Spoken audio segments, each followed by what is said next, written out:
Materi bahasa Indonesia kali ini yaitu jenis-jenis teks negosiasi. Jenis negosiasi yang pertama yaitu berdasarkan isinya. Teks negosiasi dibedakan atas A. Negosiasi menghasilkan kesepakatan. B. Negosiasi menghasilkan keputusan yang saling menguntungkan. C. Negosiasi sarana mencari penyelesaian. D. Negosiasi mengarah kepada tujuan praktis. E. Negosiasi memprioritaskan kepentingan bersama. Jenis yang kedua yaitu teks negosiasi berdasarkan tujuannya dibagi menjadi dua jenis, yaitu A. Negosiasi kooperatif. Artinya, negosiasi dengan konflik yang dapat minimalisasi difokuskan mencapai solusi. B. Negosiasi kompetitif. Artinya, negosiasi ketika terjadi suasana tidak ramah, sebab masing-masing pihak berusaha untuk mendapatkan tawaran yang lebih baik. Trik dan strategi negosiasi. Pertama, tidak mempunyai pilihan yang lebih baik untuk menyelesaikan masalah. Kedua, terjadi konflik antara pihak-pihak tertentu. Taktik menyampaikan gagasan, pendapat, atau ide. Pertama, taktik mengulang. Pembicara harus menyampaikan gagasan atau pendapat secara berulang-ulang dengan kalimat yang berbeda-beda pada intinya sama. Kedua, taktik memotong. Taktik ini digunakan untuk memotong pembicara yang berbicara terlalu panjang atau banyak. Dengan tiba-tiba pembicara dipotong dengan menyampaikan alasan tertentu. Ketiga, taktik mengagetkan. Taktik ini digunakan ketika lawan bicara yang membuat pernyataan negatif dengan cara memberikan jawaban dari sisi pandang yang tak terduga. Keempat, taktik berterima kasih. Taktik ini digunakan jika ada informasi yang datang meskipun informasi itu kurang menyenangkan. Hal-hal yang harus diperhatikan agar negosiasi berhasil. Pertama, mengajak membuat kesepakatan. Kedua, memberikan alasan mengapa harus ada sebuah kesepakatan. Ketiga, mengakomodasi perbedaan kedua pihak. Keempat, membandingkan beberapa pilihan kemungkinan atau mengajukan pandangan baru. Kelima, mengalokasikan tugas dan tanggung jawab masing-masing pihak. Keenam, memperjelas dan menguji pandangan yang dikemukakan bila perlu dengan suatu contoh.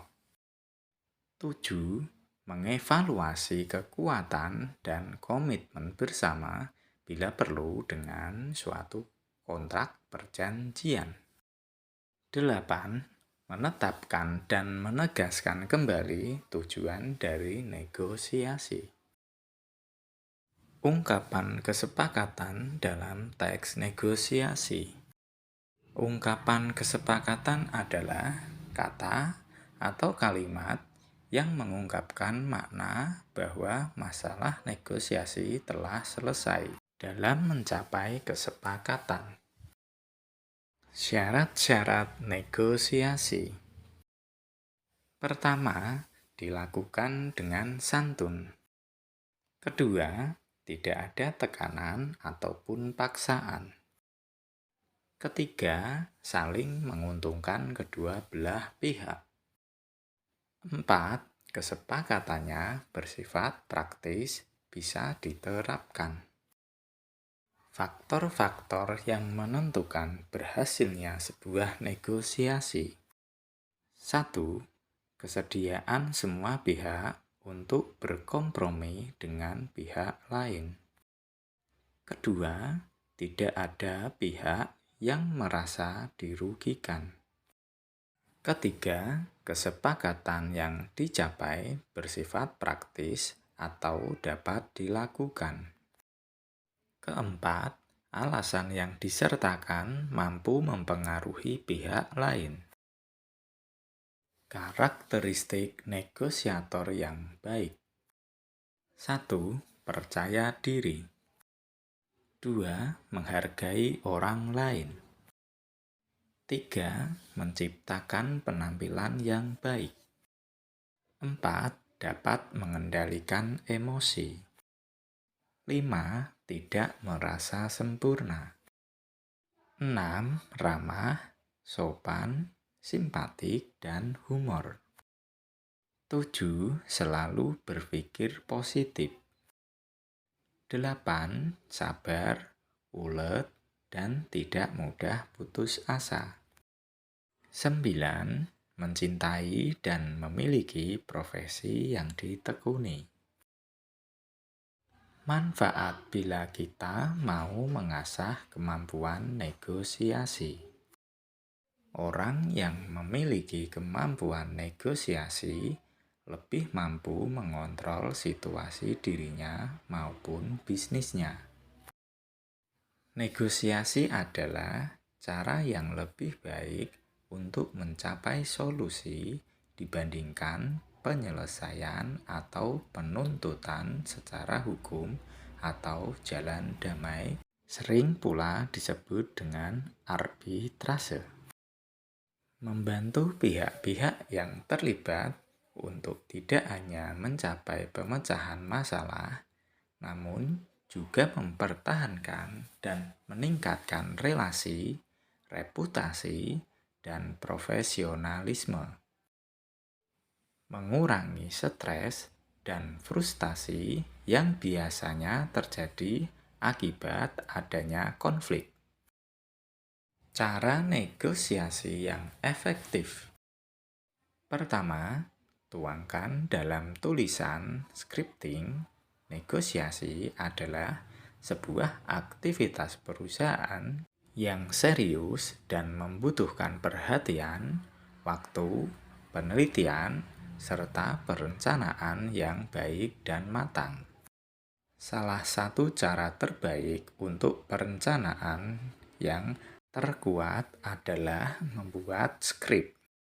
Semakin baik persiapan kita, makin besar kesempatan kita untuk mendapatkan apa yang kita inginkan dan tawarkan.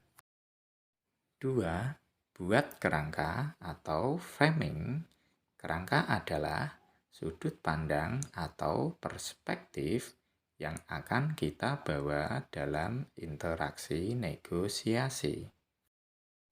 Manfaat framing adalah membantu kita fokus pada prioritas yang akan kita capai. Managing. Setiap negosiasi sebenarnya adalah sebuah pengelolaan atau managing yang meliputi diri sendiri, harapan, waktu pelaksanaan, cara pendekatan pada situasi, dan perasaan-perasaan kita terhadap orang lain. 7 kemampuan negosiasi agar sukses di tempat kerja. Pertama, menguasai komunikasi verbal dan non-verbal. Kedua, mampu menganalisis masalah dan menemukan solusinya. Ketiga, persiapan yang cermat. Keempat, mendengarkan lawan bicara secara aktif. Kelima, cerdas dalam mengontrol emosi. Keenam, tunjukkan komitmen. Ketujuh, ketahui gaya negosiasi pihak lawan. Strategi negosiasi. Strategi yang digunakan untuk mempengaruhi orang lain agar orang lain memperhatikan dan menuruti kehendak seorang negosiator. Biasanya sering digunakan oleh sales dalam memasarkan produk atau jasanya.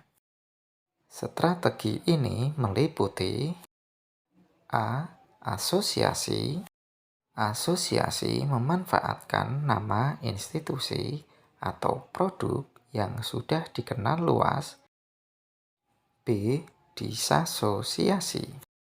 Disasosiasi memanfaatkan nama produk atau jasa yang ditawarkan sehingga klien akan berpaling pada produk lain. Demikianlah materi negosiasi yang dapat kami sampaikan. Semoga bermanfaat dan terima kasih.